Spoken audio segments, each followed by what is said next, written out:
Hello everyone. Welcome back to STS, Science, Technology, Economy, Strategy 등을 고민하는 것입니다. 리스테드 에너지는 오슬로에 있는 노르웨이 가장 큰 해양 분야 컨설팅 기업입니다. 그래서 사진처럼 그 회사 소개 내용 참고 한번 해보시고요. 최근에 해양 플랜트 시대가 돌아왔다. 옵쇼어 is back 이런 제목으로요. 2025년까지 2천억 달러 이상의 돈이 그린필드 인베스트먼트에 투자될 것 같다. 이런 보고서를 냈습니다. More than $200 billion of greenfield investment expected by 2025 이런 겁니다. 그래서 그린필드 인베스트먼트라는 것은 기존의 투자가 없는 분야, 새롭게 신규 투자한다는 그런 의미 아닙니까?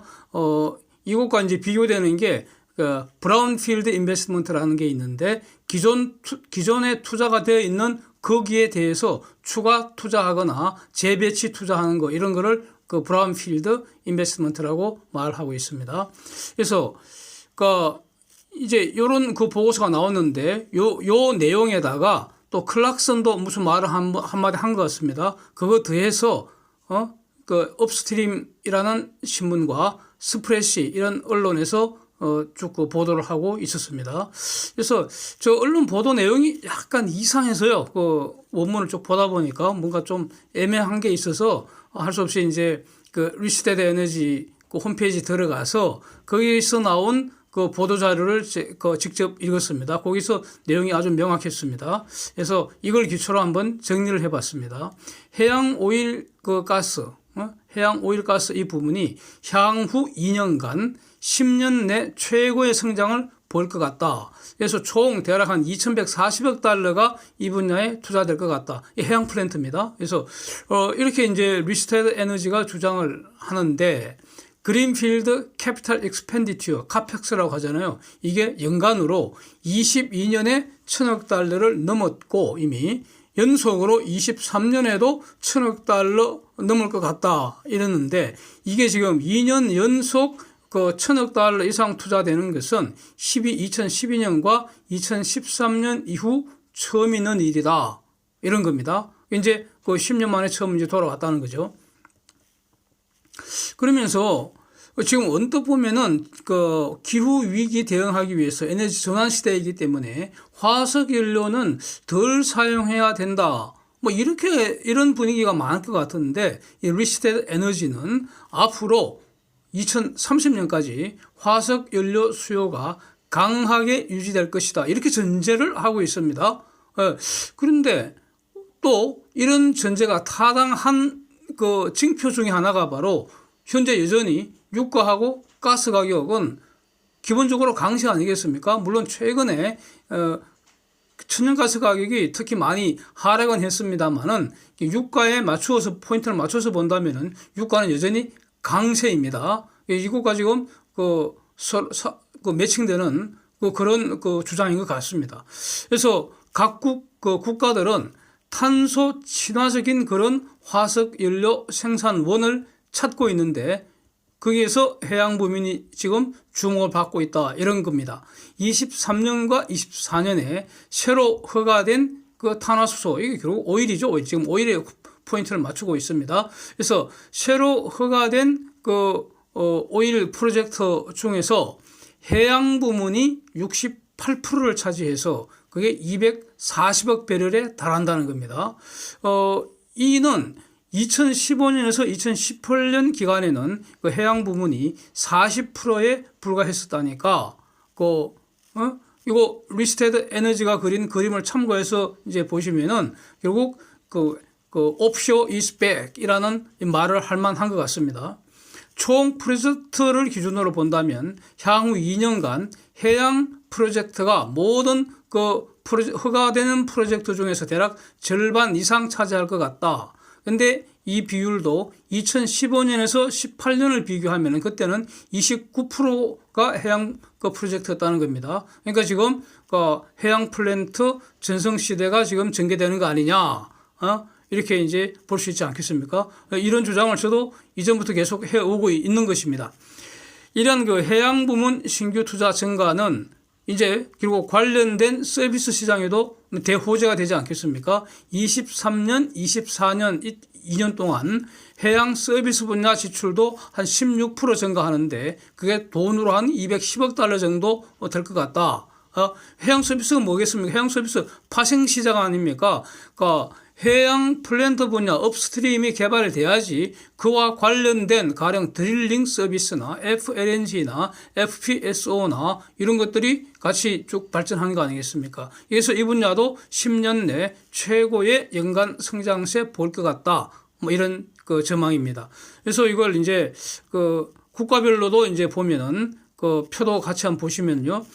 그러니까 중동이 당연 그 압도적으로 이 분야 리더들입니다. 그래서 사우디아라비아, 카타르, UAE 등이 그 앞서 있는데 이 국가들이 3년간 그 투자하는 금액이 23년에 한 330억 달러에서 25년에 410억 달러까지 계속 증가한다는 거고요. 중동 다음으로는 남미, 영국, 남미는 특히 이제 브라질이죠.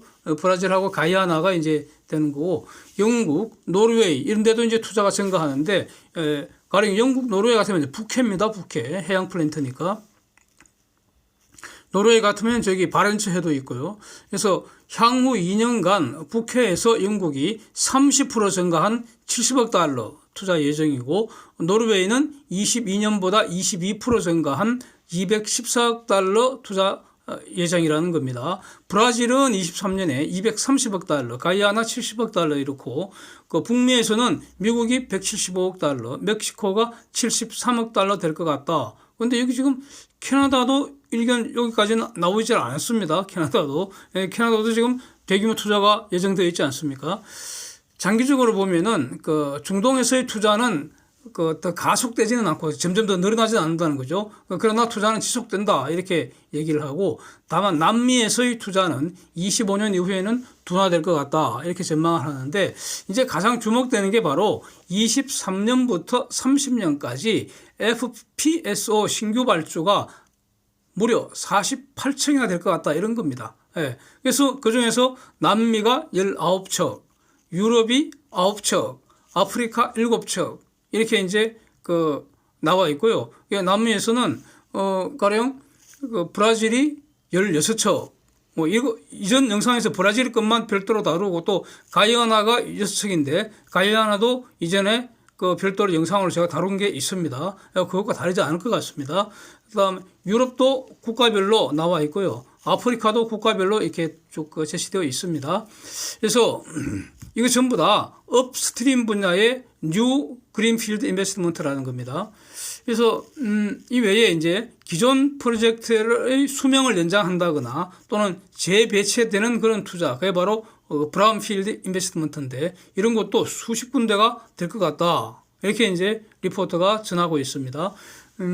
수명 연장하거나 재배치하고 그렇게 되면은 거기서 결국 오일 생산이 늘어나는 거니까 그만큼 그 유조선이 더 필요하지 않겠습니까? 이런 거고.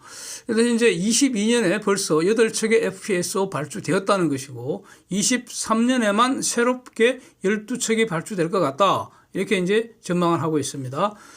구체적인 내용은 어디인지는 보고서 전문을 봐야 할 것 같은데, 저는 보고서 전문을 본 건 아니고요. 그런데 저런 그 언론들도 그 보고서 전문은 봤을 텐데 이것도 보도가 안 되고 있습니다. 그런데 이미 제가 이전 영상에서 브라질, 가이아나 이런 그 개별적으로 그때그때 소개한 것과 아마 크게 다르지 않을 것으로 저는 이렇게 그 직관하고 있습니다. 향후에 그 해양 플랜트 분야 투자 금액이 총 2,140억 달러에 달한다. 이게 어느 정도인가? 그러니까 과거 시대에 2010년에서 2014년 그 시기를 그러니까 해양 분야 황금 시대 골든 에러라고 이렇게 평가를 한다는데, 그때 수준과 비슷한 규모라는 겁니다. 그러니까 그 해양 플랜트 전성시대 또는 해양 플랜트 황금시대가 다시 왔다 이렇게 말할 수 있을 것 같습니다. 리스테드 에너지는 2030년까지 오일 수요 지속적으로 증가한다고 전망을 하고 있는데, 이걸 제가 만약에 이 주장을 해석을 한다면은 오일이라는 것은 에너지 원인 동시에 원재료이기 때문에 이거 사용하지 않고는 현대 문명이 지속 불가능하다 이렇게 봐야 할 것 같고요. 다만 오일, 가스 사용에 따라서 불가피하게 지금 탄소 배출 문제가 이제 문제로 대두가 되는데 이거는 결국 다른 방식으로 해결되지 않겠나. 그래서 석탄 수요를 가스로 대체해버리면, 석탄을 가스로 대체해버리면은 그러면 그 탄소 배출량은 대략 절반으로 줄지 않습니까? 그리고 또 탄소 포집을 늘리고요. 뭐 이렇게 그러면서도 경제적으로 우리가 수용 가능한 그 재생에너지도 늘리고 원자력도 늘리고 이렇게 에너지 믹스를 적절하게 가져가야 하는데 하여튼 그 경제 성장하고 그 생활 수준을 향상시켜야 하니까 이게 이제 경제 성장인 것인데 그 과정에서 오일 수요는 기본적으로 늘어난다는 겁니다. 예, 이렇게 정리를 하겠습니다. 그래서 업스트림이 이제 또 클락슨의 그 보고서도 같이 이제 다루고 있는데, 근데 내용은 너무 간단해서요. 그러니까 클락슨은 MOPU 산업이 매우 밝다. MOPU라는 게 글로벌 그 옵쇼어 프로덕션 유닛 두 문자 딴 것이고요. 예. 그래서 2023년에 11척, 브라질 5척, 가야나 2척, 서아프리카 4척 이렇게 그 190억 달러 이상 그 새로 발주될 것 같다. 요걸 클락슨이 이렇게 그 보고서를 낸 모양인데 이것도 같이 소개를 하고 있다. 이 정도입니다. 그래서 이번 그 우리 스테드 보고서 내용은 오일 시장에 초점을 맞춘 것으로 보이고요. 가스 산업은 이전의 분석 여전히 유효한 것으로 이렇게 정리할 수 있을 것 같습니다. 그렇다면은 한국의 조선사들에게는 오일 관련 해양 플랜트 전체 밸류 체인이 뭡니까? 드릴십 FPSO, VLCC, 초대형 유조선 아닙니까? 아니면 아프라막스나 수에즈막스 이런 유조선이죠. 대형 유조선. 여기에 참여할 기회 열리는 거 아니냐. 가스 관련 그 전체 밸류 체인은 드릴십 FLNG, LNGC 이렇게 구성이 되지 않겠습니까? 이거 다 이제 한국 조선사들이 그 참여할 기회가 생기는 거 아니겠습니까? 이와 관련해서 이제 그 대략 한 열흘 전쯤 된 것 같은데요. 거의 뭐 한 6개월 만에 그 삼성중공업 주식 담당자분하고 그 제가 몇 가지 그 의문점이 있어서 질문을 드렸고요. 그래서 그 답을 얻었습니다. 그래서 한 4가지로 정리를 해서 공유를 해보겠습니다. 이건 제가 들은 사실 그냥 그대로 이제 공유하는 것이고요. 혹시 제가 잘못 알 수도 있기 때문에 투자하시는 분들은 각자가 직접 주식 담당자분과 확인하시기 바라겠습니다. 1번 드릴십 관련해서요. 3척은 매각돼서 금년 안에 지금 마무리된다는 겁니다. 한 척 남았는데 이것도 지금 2군데하고 매각 협상 중이다 이렇게 들었습니다. 현재 그 드릴십 시장은 여전히 지금 수요가 많은 상황입니다. 그 드릴십 용선료가 강세인 상황입니다. 결국 23년 중에는 이 드릴십 문제 마무리되지 않겠나. 그러면은 그 사모펀드인 큐리어스 크레테에 출자한 그 금액도 적절한 이익과 함께 그 성공적으로 회수되는 거 아니냐. 회수될 가능성이 높지 않겠나. 이렇게 저는 그 정리를 하려고 합니다. 그래서 이런 건 더 이상 이제는 그 신경을 안 쓰려고 하는 그런 입장입니다. 이와 관련해서 삼성중공업이 매월 발표하는 거 있죠. 3월 IR 자료에 게시된 내용을 제가 캡처해서 지금 같이 보겠습니다. 지난 4분기 실적 보고에서 제가 빨간 그 사각형으로 표시해 놓은 거 보면은 재료비 환입, 드릴십 평가 이익이라는 항목이 소개되지 않습니까? 요거를 상당히 주목해야 되지 않겠습니까? 예, 이거 이전에 말씀드릴 기회가 없었어요. 지금 이제 같이 말씀을 드리는 건데 금년에는 말이죠. 여러 차례 저 항목이 등장하지 않겠나. 저는 이렇게 기대를 합니다. 연구하니 앞으로는 후판 가격 인하 반영을 하고요. 드릴십 매각 이런 걸 이제 반영을 하면은 저렇게 되는 거 아닙니까? 과거에 작년까지 후판 가격 오를 것 같다. 드릴십 계속 그 재고익 평가 손해 발생하는 거 대비해서 충당금 엄청 쌓았잖아요. 그것 때문에 지금 적자가 이렇게 막 누적된 거 아닙니까? 이제 그거 다 환입하면 되는 거 아닙니까? 예, 그렇고요. 두 번째로는 러시아 관련해서 제가 그 2019년 이후에 삼성중공업의 그 공시 내용을 쭉 정리를 다시 한번 해봤습니다. 그 중에서 러시아 관련된 그 공시를 저는 3건 정도 파악을 했습니다. 물론 제가 파악하지 못한 다른 것이 또 있을 수도 있겠죠.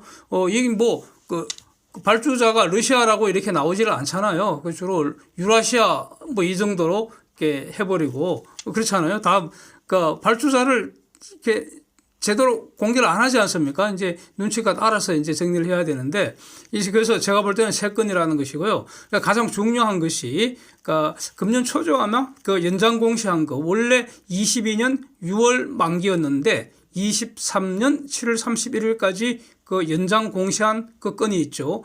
계약 금액은 1조 7,824억 원짜리. 이거 이전에 영상에서도 제가 다룬 그 기억이 있는데, 이것이 공시 자료에는 LNGC 5척이라고 이렇게 되어 있어서 저게 아크7급 쉐빙 LNGC인갑다 이렇게 짐작을 했는데, 그래서 이게 지금 정상 진행되는지 요걸 질문을 했던 것인데, 답변은 말이죠, 이 선박이 아니랍니다. 블록 기자재라고 뭐 거듭 확인을 해주네요. 그래서 이거 이제 블록 기자재라는 거는 월 단위로 만들어서 쯔베츠다로 보내는 거죠. 그러면 이제 그 보내는 만큼 돈 받고 이렇게 이행한다는 겁니다. 그래서 그 예정대로 될 것 같다. 그래서 7월 지나면은 저다 그 계약 이행될 것 같다. 우리는 물건 주고 돈 받고 다 끝날 것 같다. 이렇게 저는 이렇게 알아들었고요.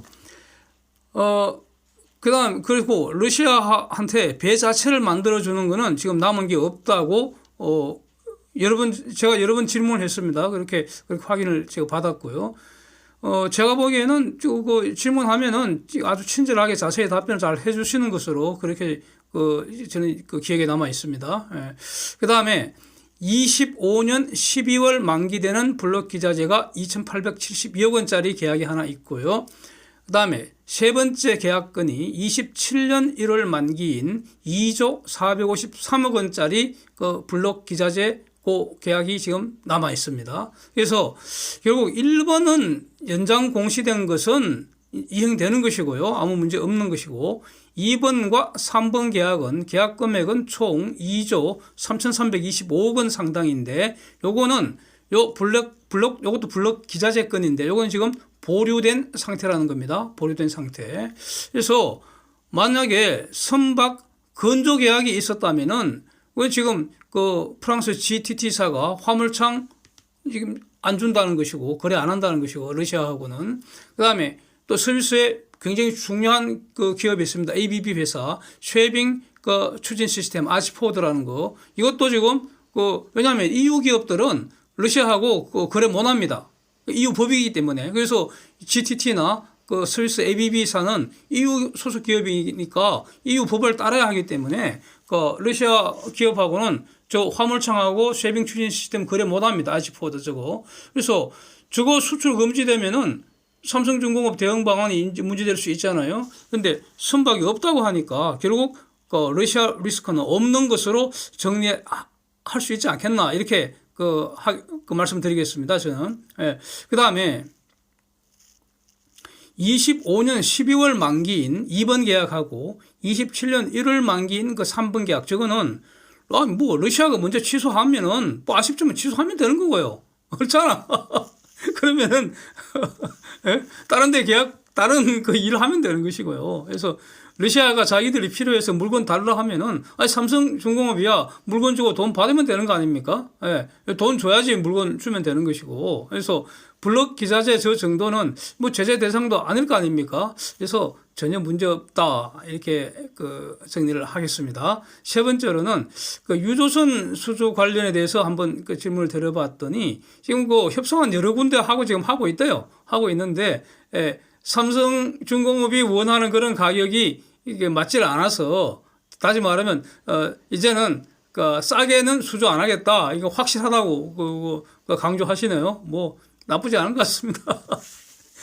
네 번째로는 코랄술 넘버2 FLNG 관련 있지 않습니까? 그래서는 외신 보도를 기초로 제가 영상 올린 게 있지 않습니까?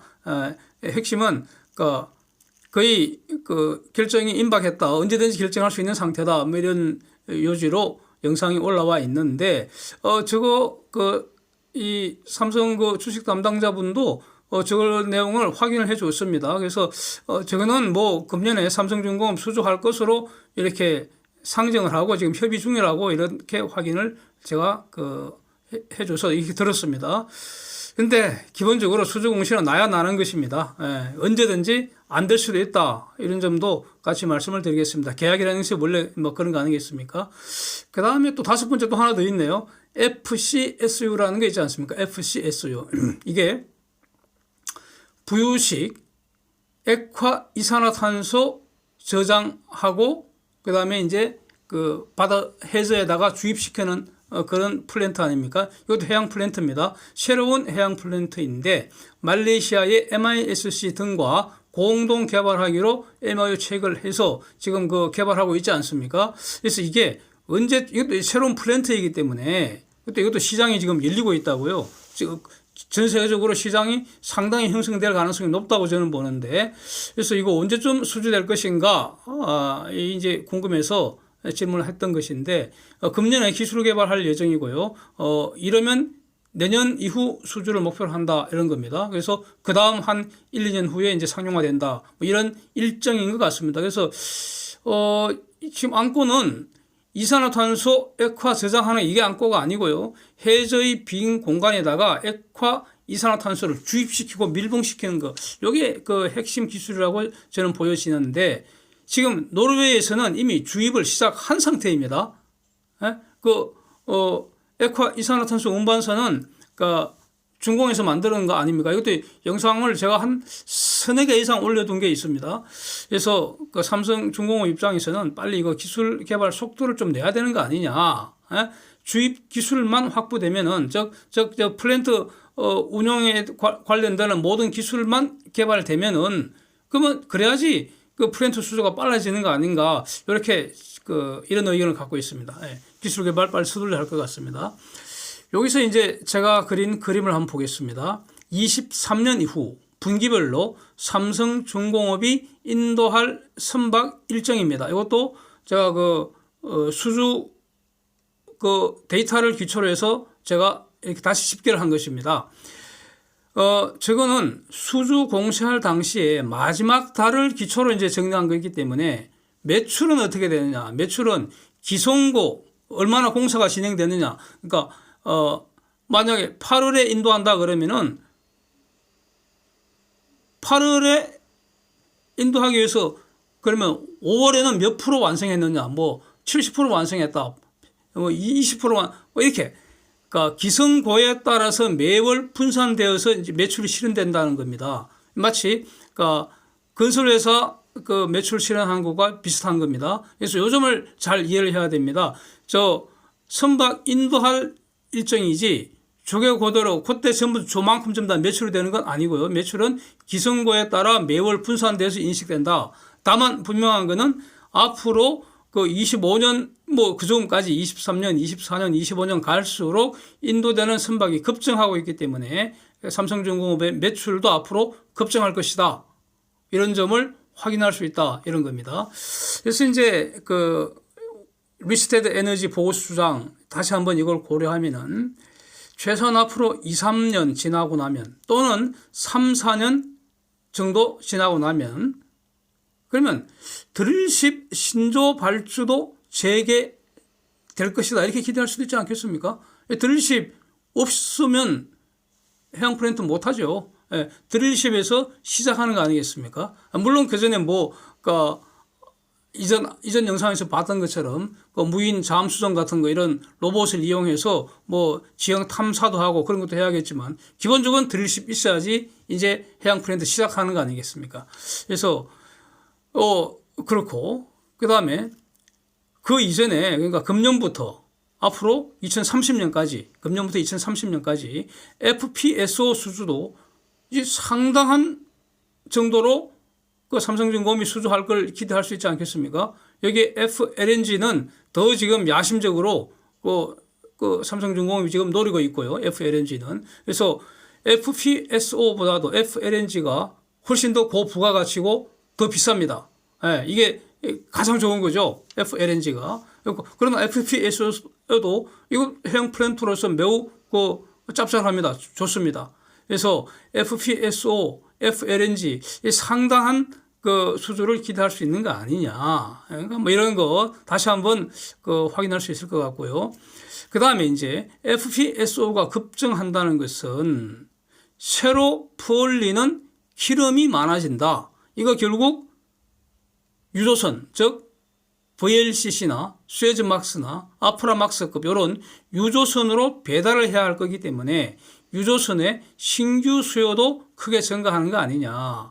그 다음에 지금 유조선 운임지수도 과거 호황기와 비슷한 그런 높은 수준에서 지금 놀고 있기 때문에 결국 노후 유조선의 교체 그 발주도 활발해지는 거 아니냐. 이렇게 그 정리를 하는 것이 맞을 것 같습니다. 전부 다 그러니까 삼성중공업한테는 호재성 재료 아닐까 이렇게 정리할 수 있을 것 같습니다.